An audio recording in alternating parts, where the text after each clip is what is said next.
Hi, my name is Suzanne Angle, and I am the president and owner of Flatwearable Artisan Jewelry.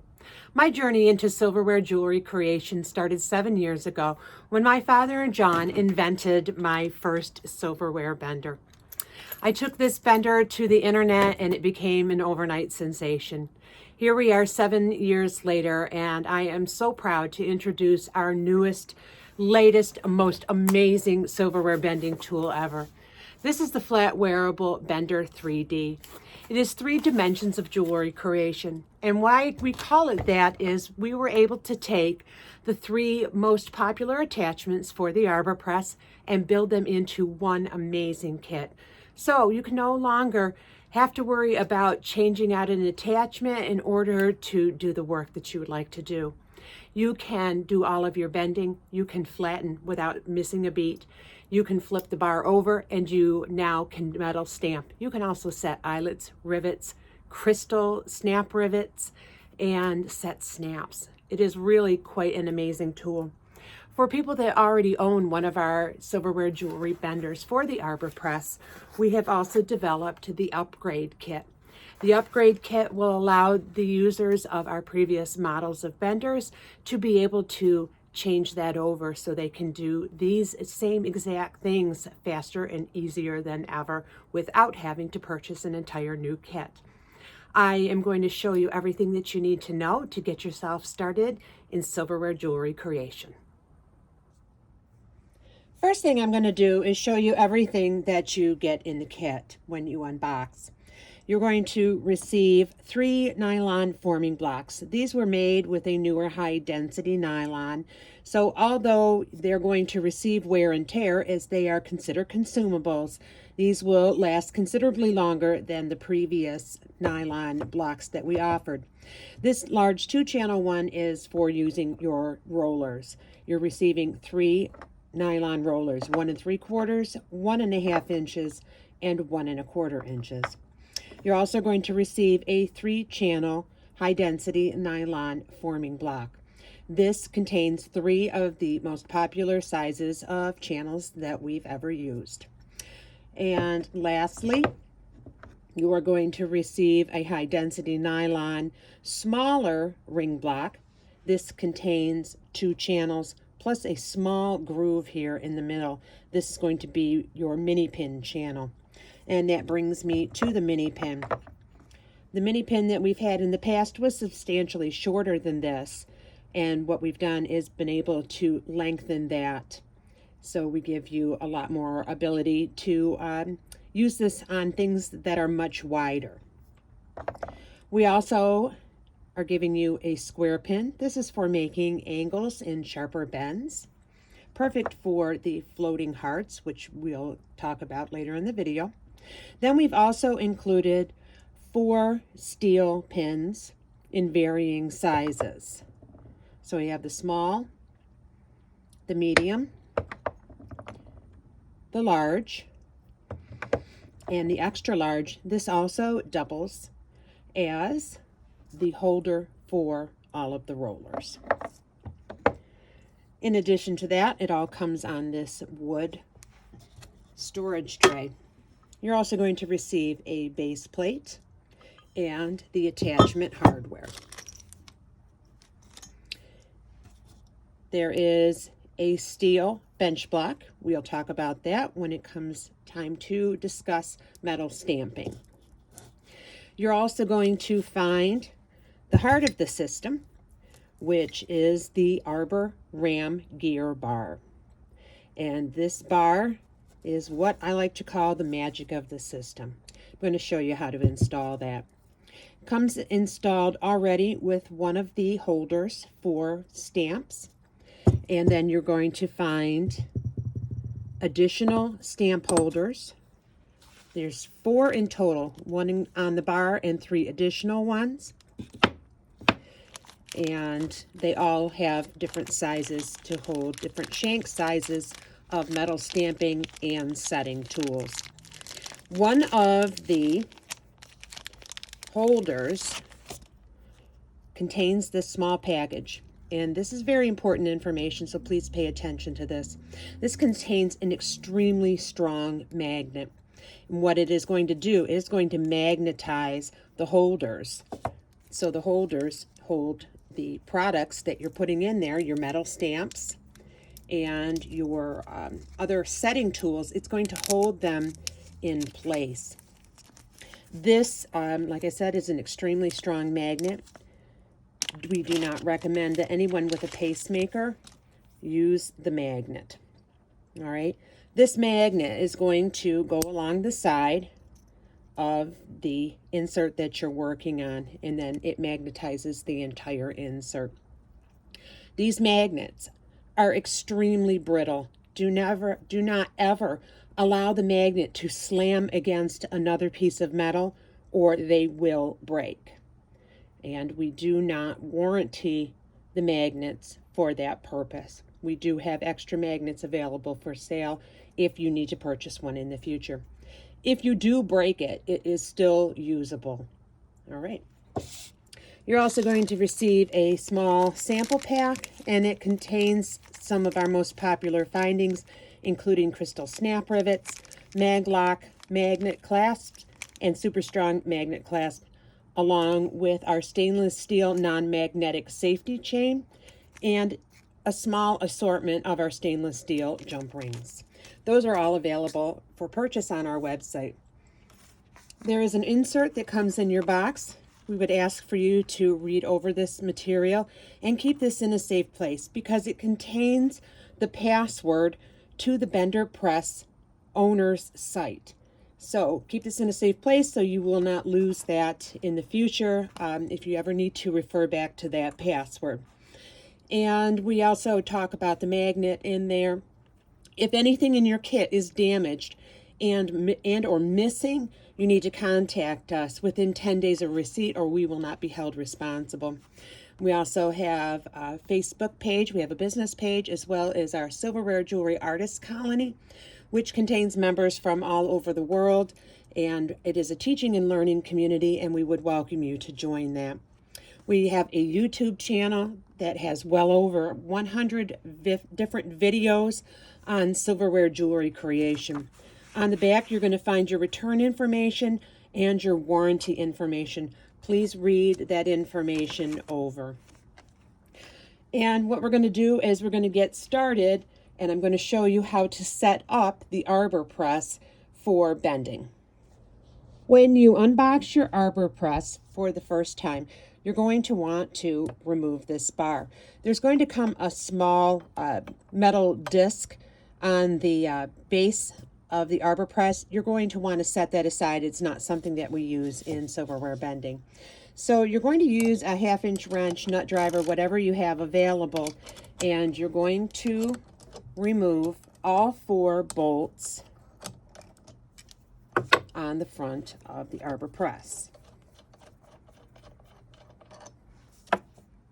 Be sure to support the plate as you remove the bolts, so you don't accidentally let the bar slam down.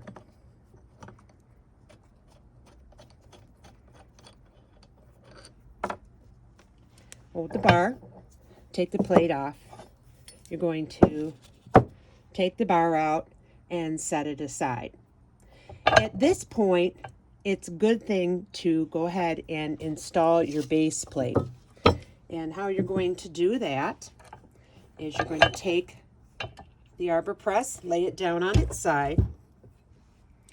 You're going to put the arbor plate on the front. You're going to install the hardware with the bolt through the hole in the arbor press, and put on the washer and the nut and tighten that all down. This is just my demo arbor press. So I'm going to set this aside, and we're going to continue on at the arbor press that I have set up. Once you have the base plate installed, you're going to want to attach your arbor press to your work surface, either using some lag bolts or you want to clamp it down. Some people prefer to attach it to a piece of plywood and then clamp the plywood to their work surface. However you want to do it is fine. Just be sure it is firmly attached. You cannot get proper leverage if the arbor press is not attached to a firm work surface. So you've got everything set up and you're ready now to go ahead and install the ram bar from your bender kit. You're going to put the bar in and put the faceplate on, and then you're going to reinsert the bolts on each corner.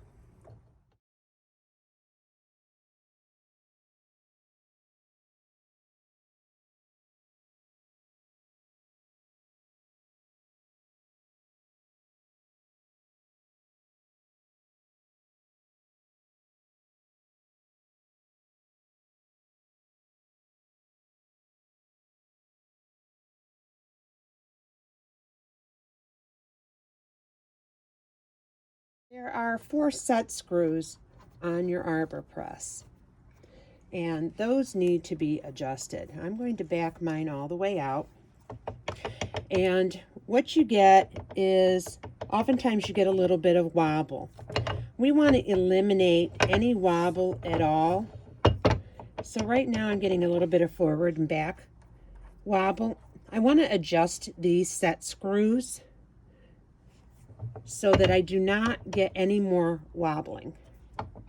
But you still need to be able to move the arbor press up and down. Okay, when you've got that set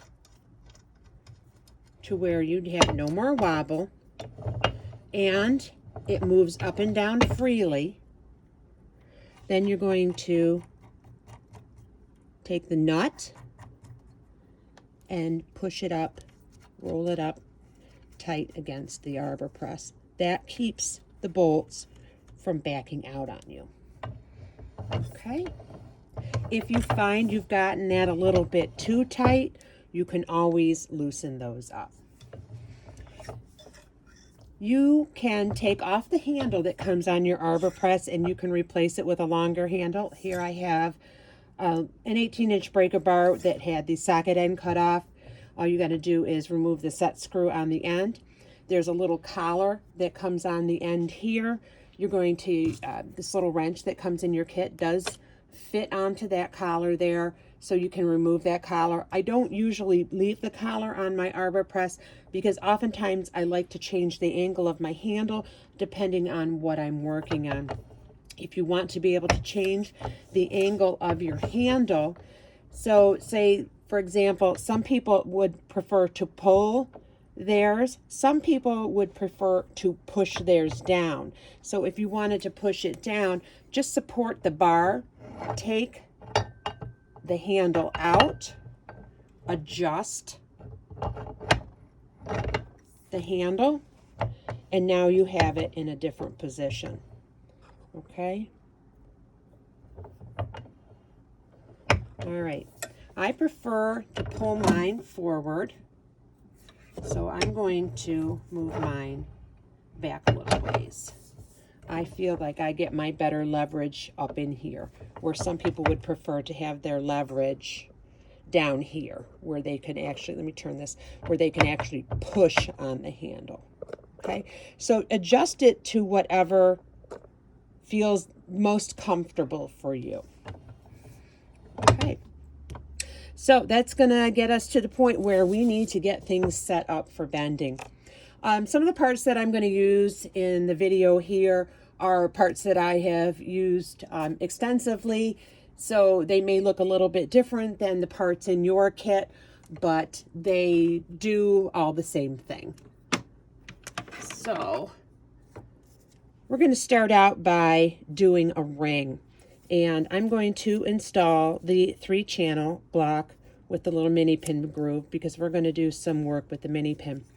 There are magnets in the base of all of the forming blocks. They're slightly recessed and covered in this tape, this paper tape.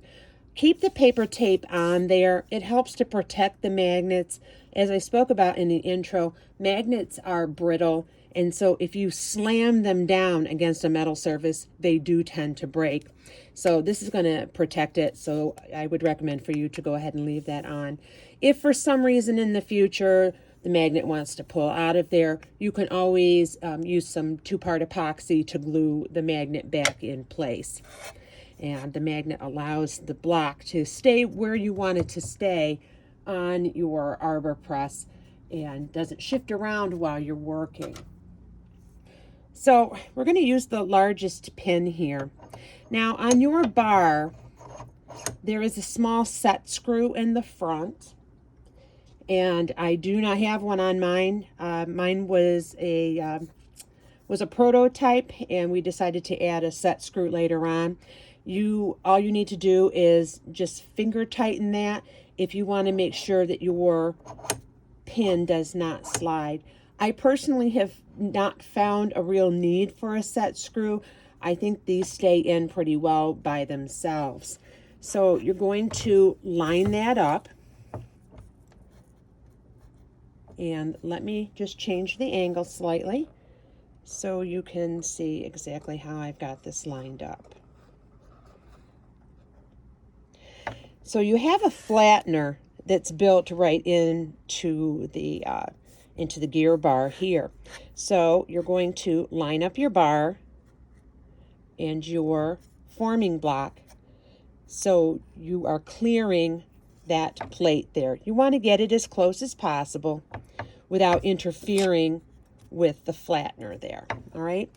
So when I teach ring making, I want to encourage you to always start with the largest pin in the most shallow channel of the block that you're working with. The reason for that is if you try and bend something too quickly, it's going to create a kink in the metal. And once you've put a kink in the metal, it becomes very difficult to smooth that out. So by giving it more of a gradual bend to start with, you really help prevent that from happening. So always start with the largest pin in the shallow channel. There are 2 basic styles of silverware jewelry rings. One is the traditional round style. There is also the spiral. And there's a third that I will show you how to do as well. And that is a double wrapped ring using a demi spoon. Okay, so what we're going to do is we're going to start with the round style. I'm going to use this piece here for my round style. The length that you need to cut this at varies, and it is really difficult to determine an exact length. So one of the really nice things about making a round ring or a spiral ring is a round ring overlaps and a spiral ring bypasses. And what this does is it allows you to either enlarge or to reduce the size of the ring, so you don't have to have an exact measurement. I like to do a lot of my rings at 2 3/4 inch ring shank size, and I find that accommodates a good majority of different finger sizes. I'll also show you how to do sizing on your rings. So we're going to start with this piece here, and I'm going to measure out 2 3/4 inches. So I'm going to grab a tape. I have some real nifty little paper tape here. It's tape measure. I also have yardsticks on the front of all of my benches, and I'm going to measure out 2 3/4 inches. And, I don't have to be exact. What makes it difficult to determine an actual length of a ring shank is the particular silverware that you're working with. If it is really wide or if it is really thick, you're going to need a longer ring shank for the same size ring that you would need for if you were using a thinner piece of material. So if I were using a thinner piece of silverware and I wanted to make a ring size 8, for example, I would cut this at, like I said, approximately 2 3/4 inches long. If this silverware was particularly wide and particularly thick, I would need to cut my ring shank longer. So it's something you kind of have to play around with. There is some charts. There are some charts on the Vendor Press page where you're viewing this tutorial to help you determine ring shank lengths. My favorite method for cutting a ring shank is an 18-inch bolt cutter. I find this is the quickest, most efficient way to do this job. And sometimes it snaps. Oh, excuse me. Sometimes it snaps. Sometimes it just gives a nice crease, and all you have to do is bend that back and forth. So let me set some things aside here. I'm going to bring over my anvil. And this is a piece of railroad tie, and it is my favorite anvil. So what I want to do is I want to smooth and taper this end. And what I'm going to create is kind of a mushroom look on the end here. And I find personally that it makes the most comfortable rings when the end is tapered, but it is also mushroomed out. And I'll show you that as I do it. Takes a little bit of practice to get this mushroom area out without hitting the portion of the ring that's going to be showing.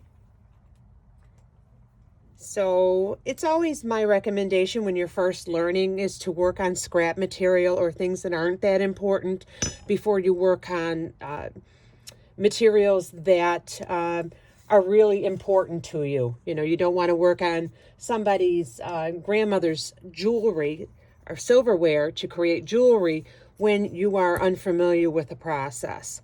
So get some scrap materials to work with.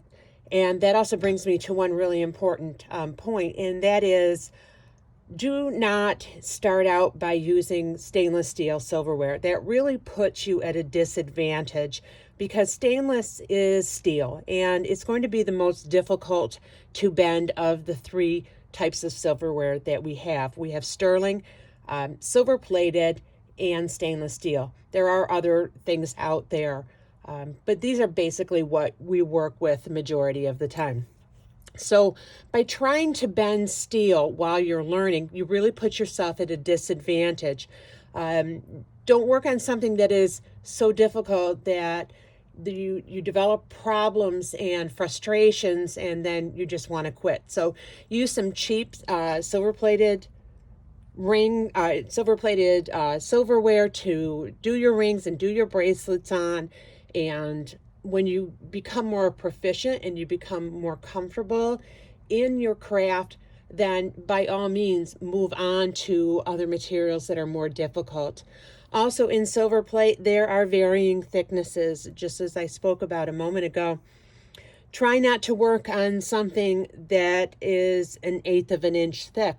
Again, you're putting yourself at a disadvantage. So those are just a couple of hints there to get you started. So I like to use what I call the little stubby hammer, and I'm going to create this this tapered mushroom effect on the end of the cut end.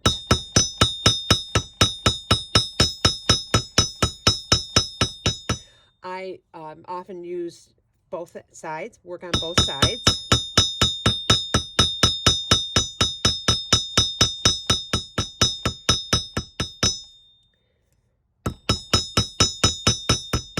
Okay, and so it looks kind of rough, but that's all right because we're going to smooth that out. So you can see that's got a really nice sharp edge there. It tapers up really nice and thin. So when that wraps around and it sits on the underside of the ring shank down here, it makes for a very comfortable fit. If you don't taper this area and you leave it thick, it makes the ring a lot bulkier and is a lot more uncomfortable to wear. So let me set this aside. And I'm going to use the mini grinder here. Okay, when you purchase a mini grinder, I like this little one from Harbor Freight. It's going to come with a felt polishing wheel on this side and the stone wheel on this opposite side. What I do is I take off that that felt polishing wheel, and I replace it with a fiber wheel. The one I have in here right now is red. We do carry these gray ones on our website. There's really no difference. It's just a color difference. So I replace it with one of these fiber wheels. And this little tool here is absolutely wonderful. It's very inexpensive at around $25, and it does this job perfectly. So what I want to do is I want to start out with my stone wheel, and I want to smooth off the edge. Now I don't want to remove that mushroom area. I just want to smooth it out so there's no jagged edge. Whenever you approach the wheel, never approach the wheel from high, always approach the wheel from a low area. If you approach it from high, it can rip it right out of your hand. So there I've got that kind of mushroom tapered look. Now it's almost like sanding with two different grits of sandpaper. You've got your more abrasive and then you got your less abrasive. So now I'm just going to go around the edge, and again, you can see I'm approaching the wheel from a low area. I actually take off the little tool rest plate that it comes with because I like to be able to access the wheel a little bit better.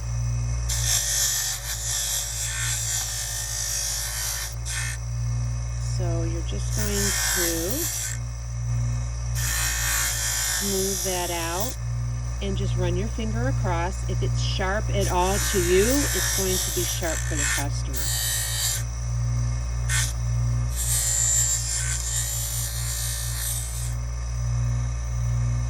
And when that feels good to me, then we're going to stop. It does not matter that you've got it's discolored and you perhaps have removed some of the plating there, because that is going to wrap underneath the ring, so it really is irrelevant. Now that fiber wheel there, we call them fiber polishing wheels. You really don't want to use those wheels for true polishing because they are abrasive. It will take the silver plating off of your silver plated silverware. So if you want to create a matte or a satiny finish, it's perfect for that. You can just run it lightly across the silverware and then you'll have a matte finish. Otherwise, you're just going to have your shiny finish there. So we're going to go over to the bender and I'm going to show you how to bend this ring shank. Okay, I've changed the camera angle so you can see really well what I'm doing here. Again, like I mentioned, I always like to start out using the largest pin in the more shallow channel, so I get more of a gentle bend to start with. So what you're going to do is you're going to lay this mushroomed area on the top edge of this little ledge here. And it's going to be approximately right around in there. You want to try and do most of your bending further in on the block rather than out here, because your best leverage is going to be where the pin and the bar intersect. That's going to give you your best leverage. So I'm going to set that right there on that little bitty ledge, and I'm going to give it one good full press. Okay. Now we're going to advance the silverware, which means I'm going to push it in a little bit further. If you get slipping, and slipping is very common when you are first learning, Slipping gets better the longer that you do this and the more you learn to control the piece. If you get slipping and every time you do something, all it wants to do is slip on you, you want to advance it a little bit further than you would advance it normally. Give it just a bit of a tweak, then pull back and squeeze again. And you might want to pull back a little bit further and squeeze again. And what you're trying to do is give this very small presses to start with. That's going to keep you from getting kinks in the metal. So I have a nice smooth bend going there. What I want to create is what I call the candy cane shape. And when I feel like I have achieved that candy cane shape, then I'm ready to move to the opposite side. So now we're going to work on the heavy side. I always start on the cut end first when I do this type of ring. And again, we're laying the tip of it right up on the tip, the ledge, the top of that ledge, the very forefront of that ledge. Now, I'm working on a much heavier area here. You may find that you get a whole lot more slipping. The harder the silverware is to bend, the more apt you are to allow it to slip. But again, it's just a matter of practice. Okay, so I'm just pushing it forward a little bit, giving it a tweak, bringing it back, and pressing again. And go around with it to make sure you have everything nice and smooth. So now I have this big letter C. Okay, this is where we're going to start bending towards the center. Now I don't want to give it one big full crank here because that is definitely going to create a kink right in the middle. So I want to give it one little press. Then I want to push it forward a little bit and give it a little press. Bring it back a little, give it a little press. What we're trying to achieve here is to bring this cut end underneath the decorative end. So tiny presses. Big presses create kinks. Tiny presses give you a really nice, smooth, beautiful bend. And just keep working it around a little at a time. You become a whole lot more proficient at this the longer you do it.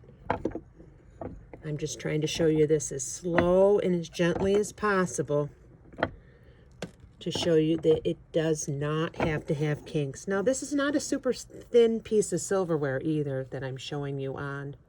So you can see I've got a really nice, beautiful round shape. All right, small, slow presses. Okay, we're going to move on to showing you a spiral ring. Okay, for the spiral ring, I am using this silverware here. Spiral rings you want to cut at a longer length. I find, generally speaking, 3.5 inches up to maybe 4 inches works. Again, if it's a really thick, heavy piece, you're going to want a longer length. If it is a thin piece, you're going to want a shorter length. Around 3.5 inches, I find generally works pretty well. I went and cut that with the bolt cutter, just as I did with the other one. The only difference here is we are not going to give that tapered mushroom edge to this silverware. Because this piece is going to be visible on the end, we only want to just smooth that off. So I smooth that off, starting with the stone wheel, finishing up with the fiber wheel. Now, there's a couple of methods for bending spiral rings. One is doing the candy cane shape, like I showed you. The other is just pushing the silverware all the way through in one direction. You may find one method works better than the other, but I'm going to show you this method here. There are additional videos on the YouTube channel which show additional ways to do ring bending, so you might want to refer to some of those videos. Okay, I want to show you spiral on a different view, and the reason for that is you need to put the ring shank in at an angle, and you cannot see it from that viewpoint. Okay, so I am doing large pin shallow channel to start with. So when you do a regular ring, you're going to go in perpendicular to the steel pin. When you're doing a spiral ring, you want to give it a little bit of an angle, and that's going to create the bypass. So I'm going to give it a squeeze. I'm going to move that in a little bit closer there. Give it a squeeze. I'm going to push it up. I'm going to make sure I have that entire tip bent. Now I'm just going to push it forward, and I'm going to press. Push and press. Push and press. And continue to do that. If you find that that is too difficult and you're not able to get that tail in there, you can use a rubber mallet and you can tap it around the rest of the way. Pardon the camera jumping. You can always finish up. If you get it to where it's a better angle for you, you can always finish up by rotating it around. Okay, and that creates your spiral ring. Now, this tail kind of sticks out a little bit here, and I want to pull that down till it's more even with the decorative end. And the reason is this part down here is much thicker than this here, so it's not going to be completely flush, but we can give it that the appearance of being more flush by bringing this down, this part of the ring down a little bit tighter. So we're only going to work on that portion of the ring right there. Bring my black out a little bit. We're going to work right at the tip here, and we're going to give it a squeeze. If I don't get it down far enough, I think I want to go down just a little bit farther. I'm going to change pin size. Let's change over here. Go down to what we call the size 7 pin, which is the medium pin in your kit. And again, I'm just wanting to work on this portion right here. So I only want to squeeze just that part of the ring, not the entire ring. Okay, and what that does is that brings that down to where it's a little more flush with the decorative portion of the ring. Okay.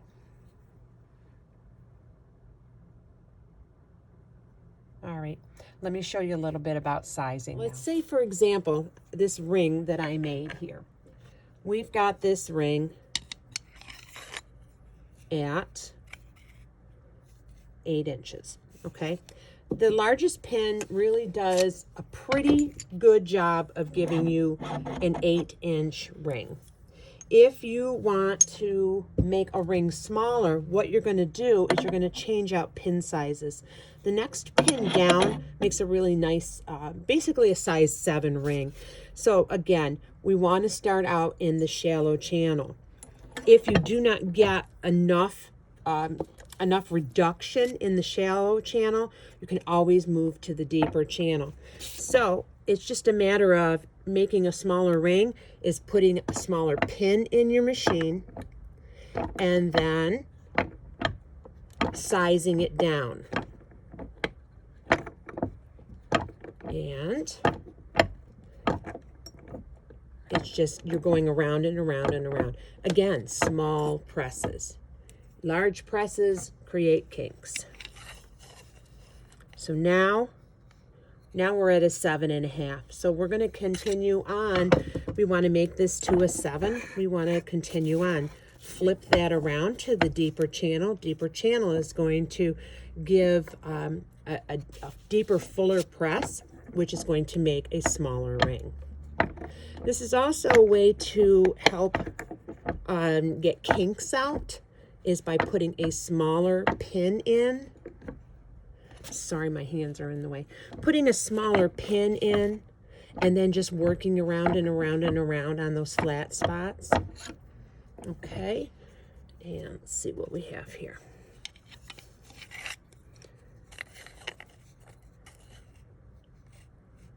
So now we're getting to be pretty close to a 7 there. Let's give it a few more presses.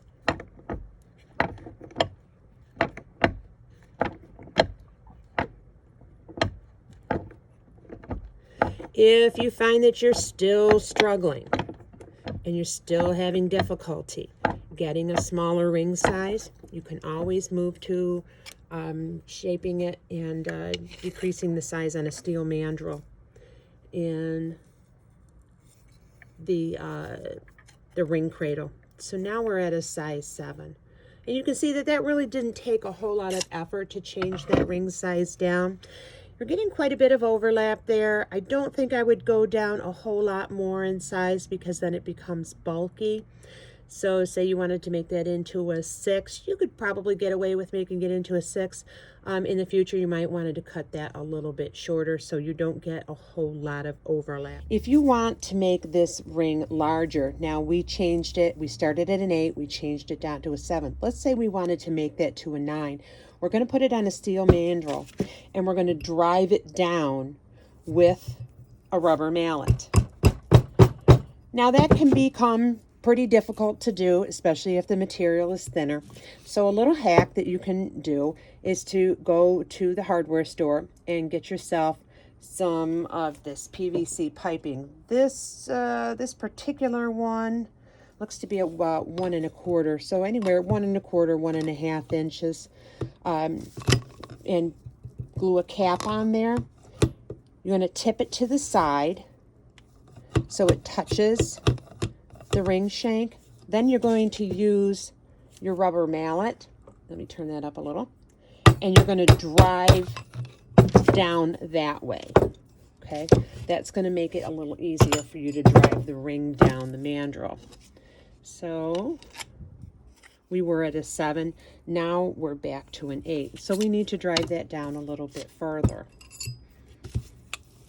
I don't tend to like to hit it on this decorative area because what ends up happening is the decorative area will shift and then it won't be even with the rest of the shank. So try and do most of the driving of the ring on the back edge. And drive it down. Use your mandrel, tap it off. Check your sizing. And we're right about at a 9 right now. Okay. Let's say you went too far and now you're 9 1/2. Let's say you accidentally went too far and you got it down to a 9 1/2. So let's bring it down too far. Let's make it bigger than we wanted it to be.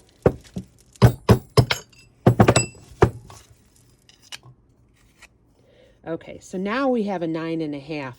You've taken it down too far. Oops, what do? You can go back to the bender with a smaller pin in the deeper channel, and you can bring that down and reduce that in size. Another way to do it is use the ring mandrel cradle. You can put your ring on the ring mandrel cradle, and what the cradle does is it holds your ring on 3 sizes and allows you to work on the ring without smashing your fingers. So you don't want to bring it all the way down because you're not going to be able to shrink it. You're not going to be able to reduce the size. You want to bring it up the mandrel a little bit. I like to put the decorative end nestled right into that area there. And then you're going to hit this top part. And what it's going to do is it's going to drive the shank down underneath that cut end. Okay.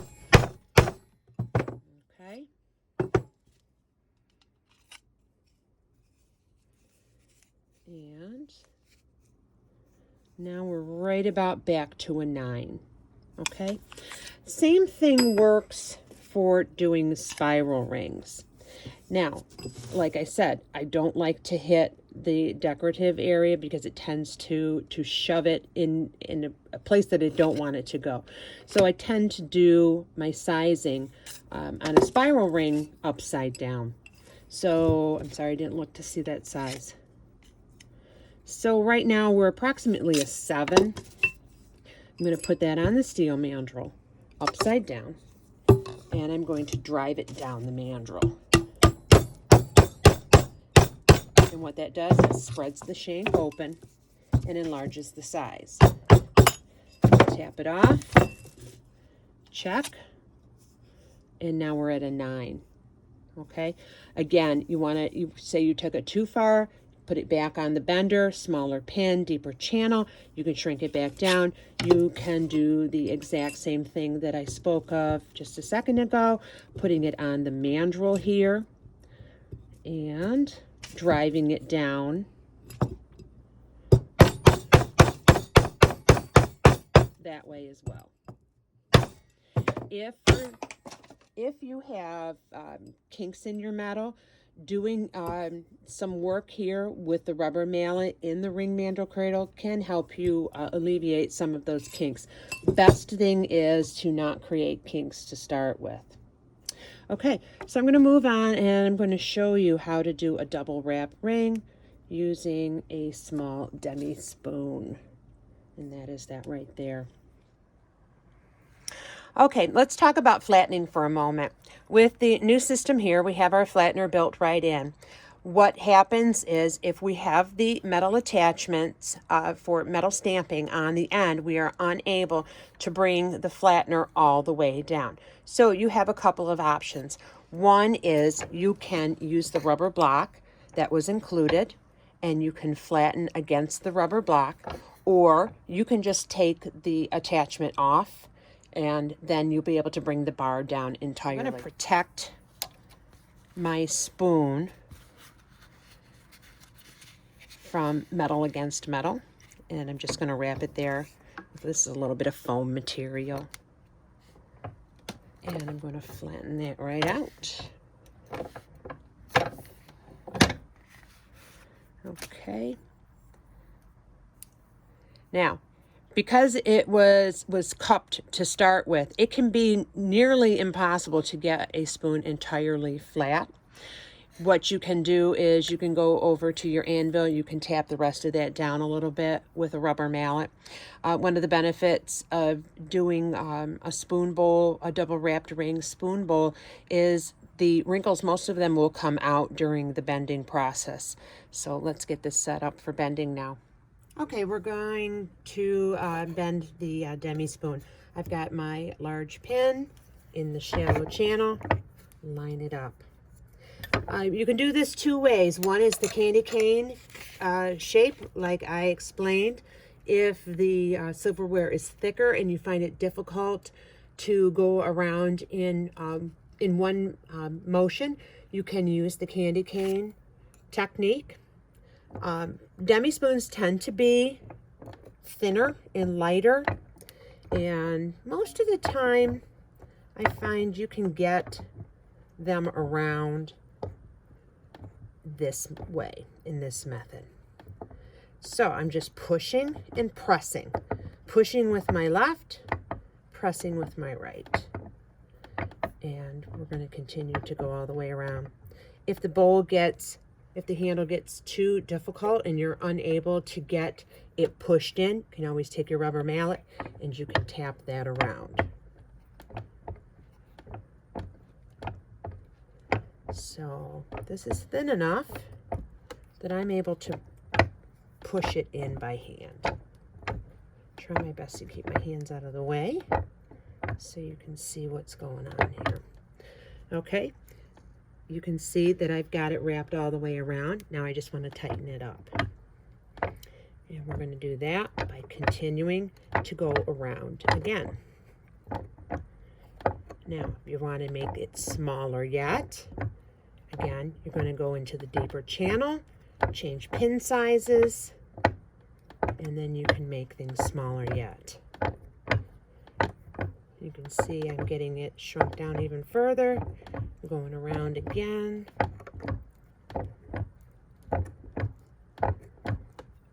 And we're going to finish it up right there. And you can see how the bowl smoothed out really nice. Because we bent it backwards, it helps pull the wrinkles out. Okay, so that's your basic 3 rings. All right, I'm going to show you how to do a floating heart, and this is going to utilize 2 of the pins. The largest one and or the one smaller than that, and the square pin. Floating hearts are really, really super popular. So I have found that 4 inches for the shank usually works very, very well. And what I've done is I've used black Sharpie marker and I have marked the center of this ring shank. So in this case, silverware is 4 inches long. Mark in the center is 2 inches in from either side. So what we're going to do is we're going to create our candy cane shapes on either end. And we're going to start at the cut end. I always like to start at the cut end. Now, our candy cane is not going to be as tight as if we were doing a ring. So it's not going to come directly over so it's parallel with the other side. It's more going to tip forward. And we're going to do the same thing on this side. Again, small presses. Small presses. Okay. So that's what you've got. Now we're going to take this pin out. We're going to replace it with the square pin. We're going to line the square pin up so the tip is directly over the center of the channel.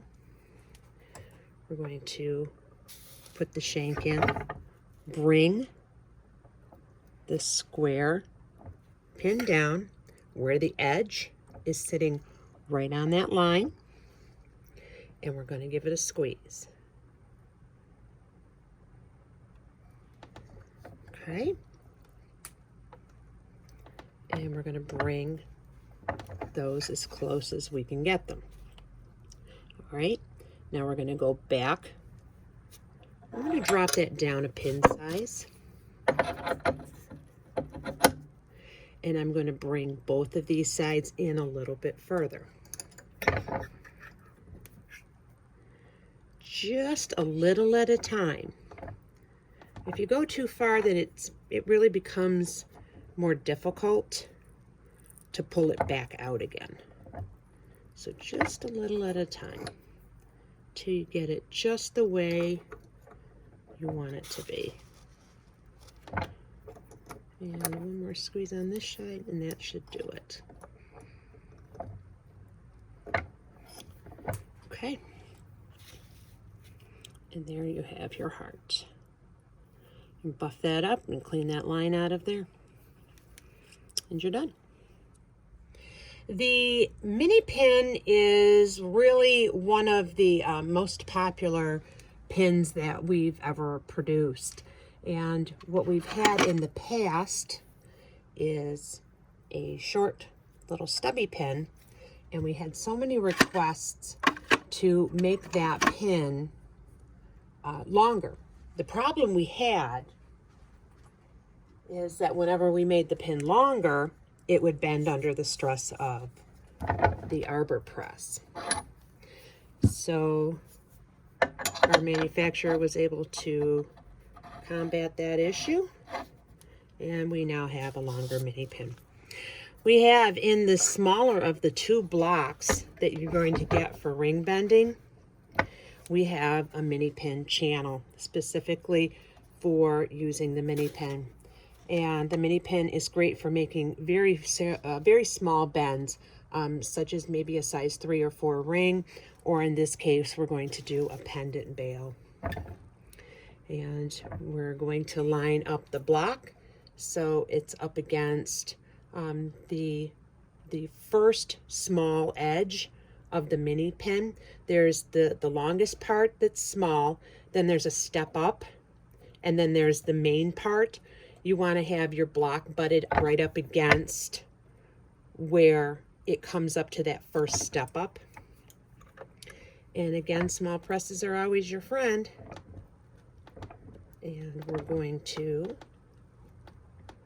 do very similar to how we do a ring. Small presses, small presses, small presses.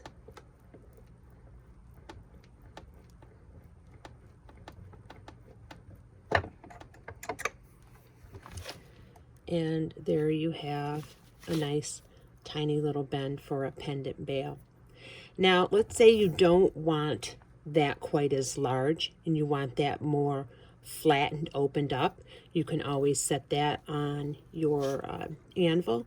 Use a rubber mallet and you can tap that down to flatten that down a little bit further.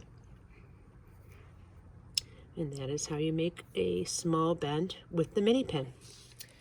Okay, I'm going to show you how to make a cuff bracelet utilizing one of the nylon rollers along with the rubber block. You can also do this same thing by using one of the forming blocks. Just play around with it and find out what works best for you. I tend to like cuff bracelets against the rubber block because I feel like my curves are smoother and more gentle. And so what you need, at least a 6-inch piece of silverware. This was off of an iced teaspoon, and I've cut and ground the end on that. So I'm going to start here, and again, small presses. I want to have that away from my flattener. Small presses. If you find your rubber block moves around too much for your liking, you can always stick on a piece of double-sided tape on the back to keep it from moving. I tend to find that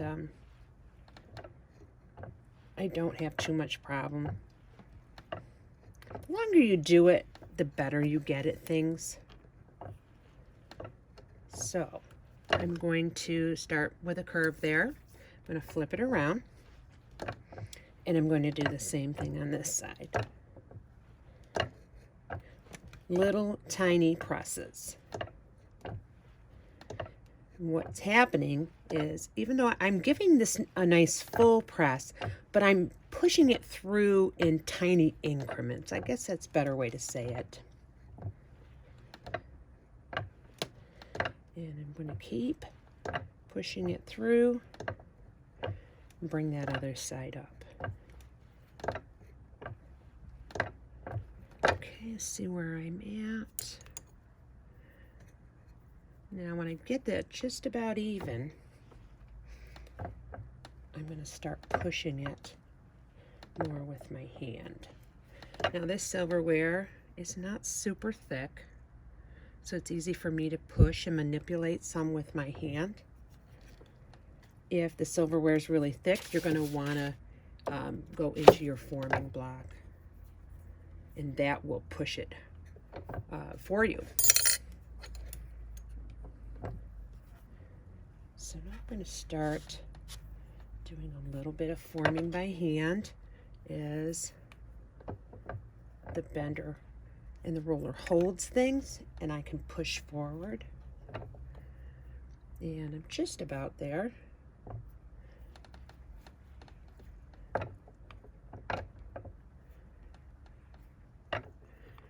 just keep playing with it till you get the shape you like.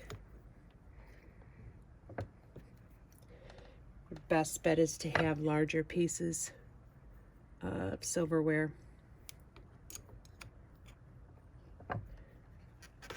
because even a 6-inch piece is still for a pretty small wrist. Okay, want to do a little bit of tweaking here. Oops, I didn't want to take that off. Put that back on. I'm going to use my forming block here. Actually, let me grab a different one here.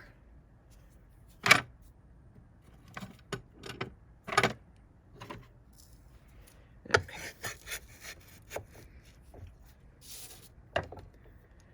And this will help push things along a little bit further, rather than doing every movement by hand or pushing everything by hand. Okay, and there you have your cuff bracelet. I think I want to tweak this end just a tiny bit more. I feel like that's not quite smooth enough.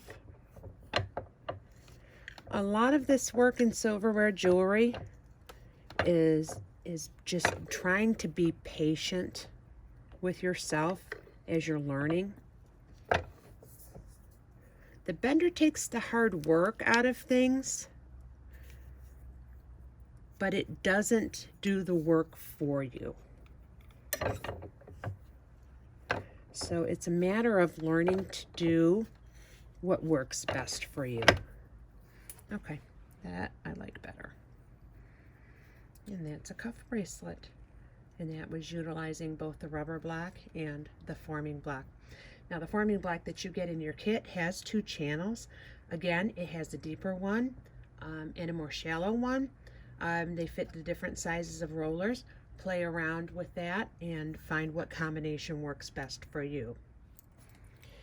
A traditional silverware bracelet is 2 pieces of silverware with a clasp on the back, and oftentimes has an embellishment in the middle. There's also a type of bracelet that has no embellishment in the middle, and this just joins together in the front with a single jump ring, something maybe that you can add charms to. So I'm going to show you how to make these bracelet sections using your new Bender 3D. So what I've got on here is the largest roller, and I'm using the largest channel here. This roller was built specifically, this channel was built specifically for that size roller there. So the best thing to do is to start out with an entire piece of silverware. Don't cut your shanks to start with, because it's going to make it a lot more difficult to push the silverware through in order to create the form and the shape. So I find it best to leave the silverware whole until after you've done the bending. So for example, 2.5 to 2 3/4 inches makes a good size shank for a bracelet section. So what you're going to do is you're going to mark your measurement on the back. So in this case, I'm going to make my bracelet section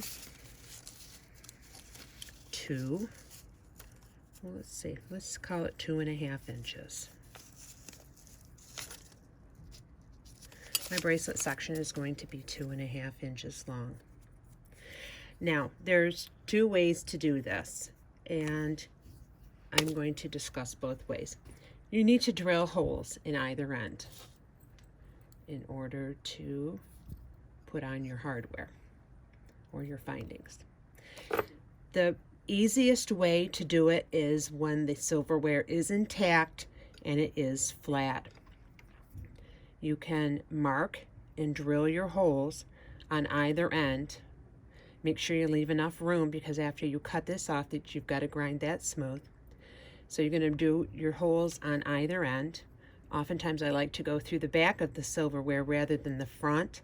So if there's any sort of skipping, or I messed it up a little bit and the drill bit jumped and scratched, that it's on the back of the silverware rather than on the decorative front. And oftentimes it's hard to get a drill bit in the front because there is so much decoration. It's hard to find a good spot to drill that.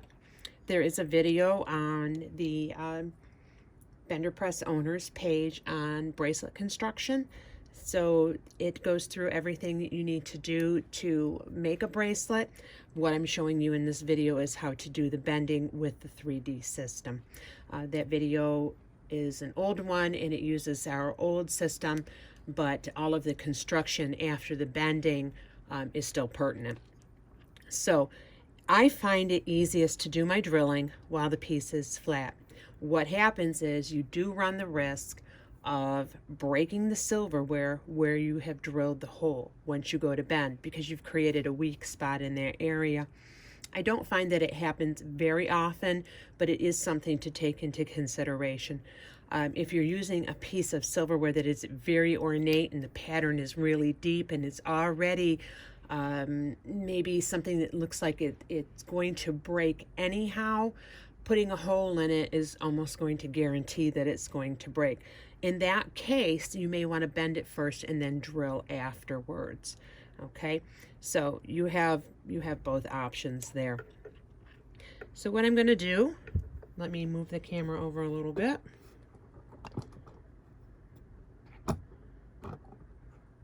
I'm going to set the silverware, the tip of it, up on this ledge. And I'm going to bring the press down. And I'm going to give it a full press. And then I'm going to push in. And I'm going to keep advancing as I push the silverware through the forming block. And I'm going to keep pressing and pushing, pressing and pushing. Got a little stuck there, popped my block up a little bit. Okay, so give just a little. Let me change down to a little bit smaller roller here. And change down to the next size roller. So I have just a little bit of a flat spot that I don't like there, but I felt like that roller is just a little too big and I'm not going to get that flat spot out. There we go. Okay, so what that's going to give you is now your first bracelet section. So you're going to cut it off there. You're going to clean and dress that end, and that is the first half of your two-piece bracelet. Okay, repeat that on a second piece of silverware, and then you have your two bracelet sections. Okay, we're going to move over into metal stamping, and we're going to take all of this apart. You're going to remove the face plate from the front of your arbor press. Be sure to support the plate so the arm, the ram gear bar there doesn't slam down. And you're going to take the bar and you're going to flip it around.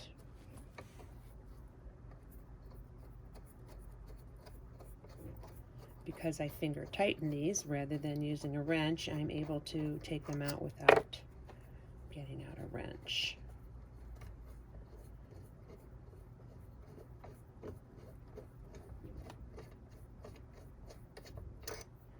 Okay. Take that off, pull your bar out, flip your bar over.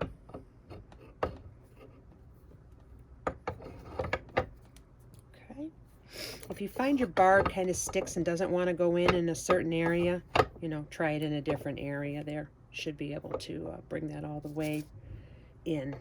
Okay, we're going to reinstall the front plate. Because you already set the set screws, you shouldn't have to set them again, because nothing else has changed other than turning the bar around. So you should only have to set that up one time. If for some reason the bar gets wobbly on you again, you can always reset those set screws.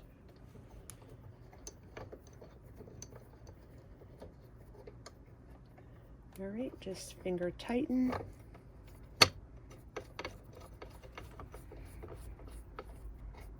Now you may need to change the angle of your arm. Okay, so I've got to bring this up. Obviously, I'm not going to be able to do that with the arm in the position that it's in right now. So I'm going to take the arm out. I'm going to bring this up. Okay, I think that feels comfortable right there. Let me show you real quick how you're going to change these out. Depending on what size tool that you're going to insert in there, you're going to need to change these out. So there's two small screws. Using the little Allen wrench that was provided in your kit, you're going to remove those. Now the stamp that I'm going to be working with is an Impress Art stamp set. And I find that this insert here fits my Impress Art stamps the best. Okay, so that's the one I'm going to be using. And bring that down. you're going to line this up. And it's only really going to go one direction. So you'll be able to determine which direction it goes just by taking a look at it and how it sits in there. And then you're going to reinsert the screws.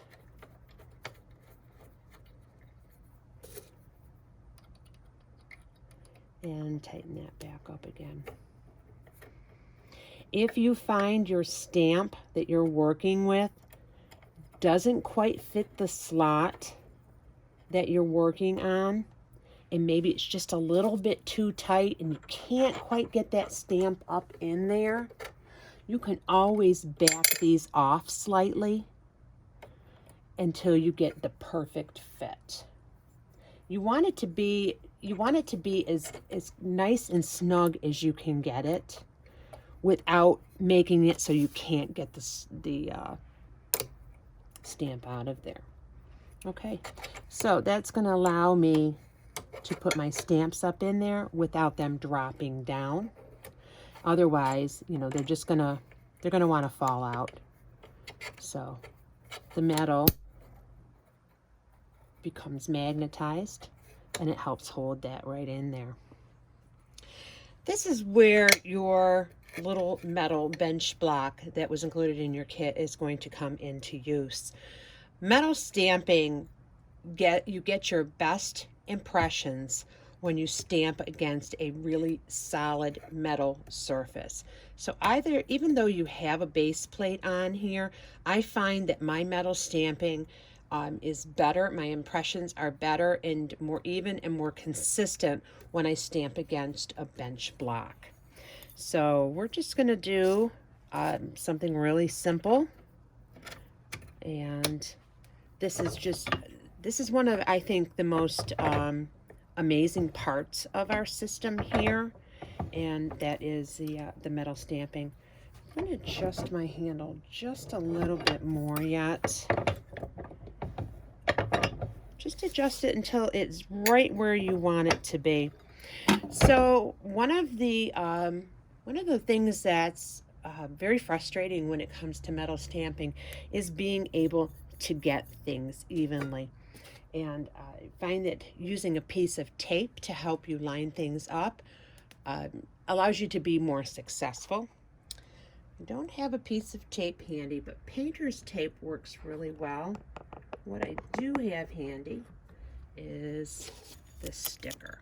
So what I'm going to do is I'm going to create myself a nice stamping environment, I guess I'd like to call it.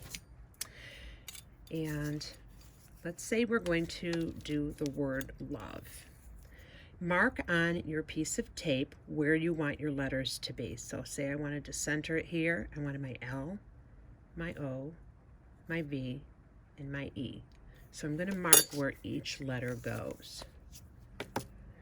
I'm going to insert my first stamp. I'm going to bring it down. And what I'm going to do is line it up. And I'm going to drop the letter down just slightly.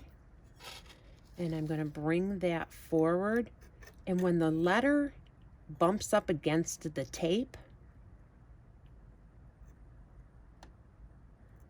I know that it's going to be lined up, and I'm going to give it a press. Okay. Swap out.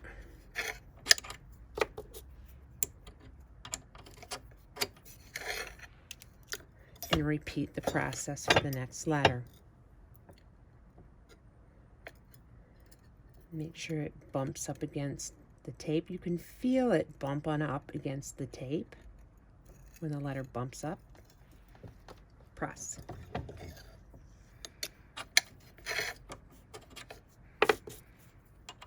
Everybody's really got their own methods for what they'd like to do in metal stamping.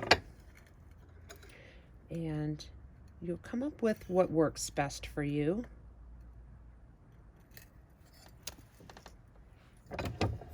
But I find that this works pretty consistently for me.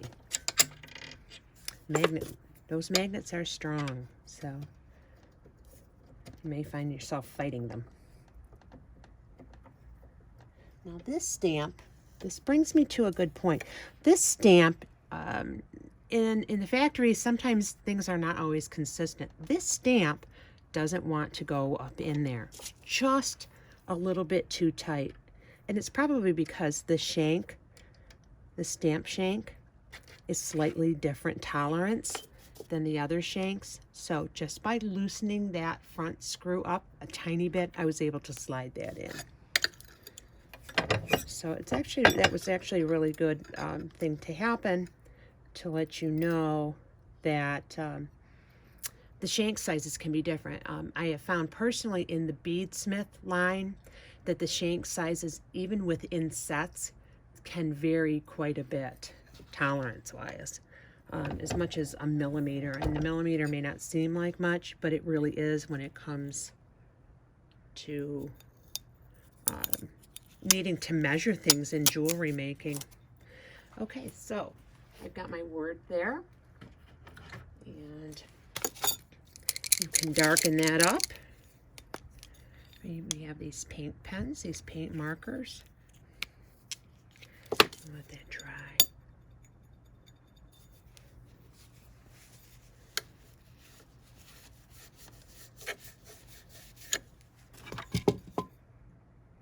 There you go.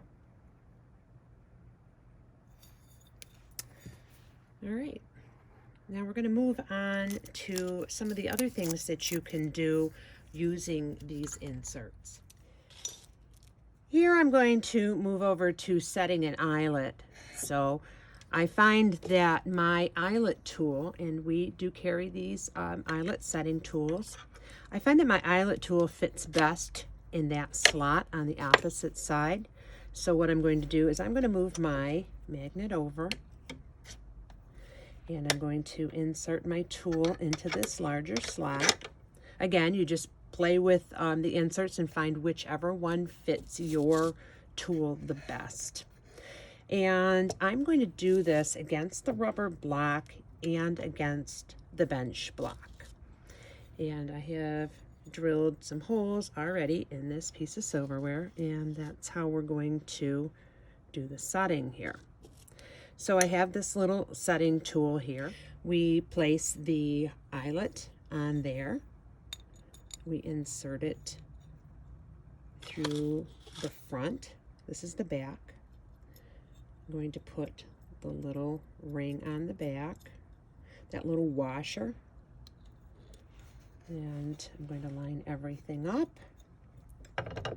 And I'm going to bring this down.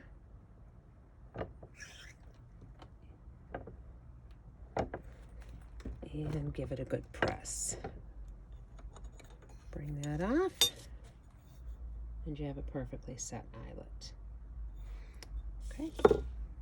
Okay, I'm going to set a pearl rivet this time around, and I've got a little rivet nail, pearl rivet nail. We carry these rivets in our online store. I put that through that hole, and I'm going to put on the little pearl onto the top of that. I've swapped out the insert to one that fits the pearl setting tool. This is a 6mm full pearl, and I've swapped that out to one that holds that setter. And just give it a very gentle press. And if it sticks, just wiggle it loose. Sometimes they stick on there. And now you have set a pearl rivet. For our crystal rivet, we're going to use the pearl setter, but we're going to flop it around, and we're going to use the solid end and turn it in that direction. We're going to insert the crystal. This is a 6mm crystal. We're going to put the cap on the back. Now the important thing is to protect that crystal. So we're going to put it crystal side down onto the rubber block. Don't press the metal up against that crystal or you'll break the crystal. Let me just push some things out of the way here. I got to set this off a little bit because I do have a pearl there in the way right now. And I'm just going to bring that down.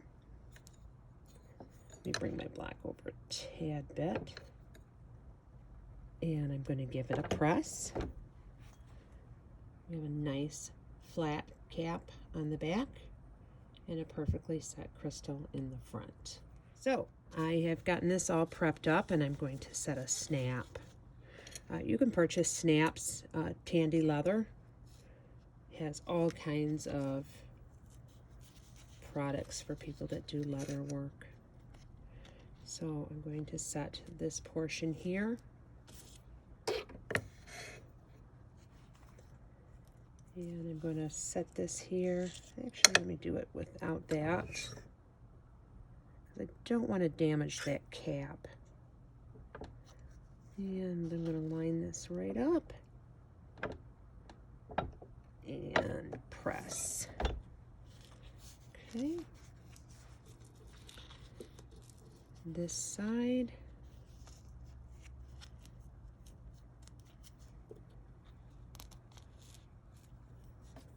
Line it up and press.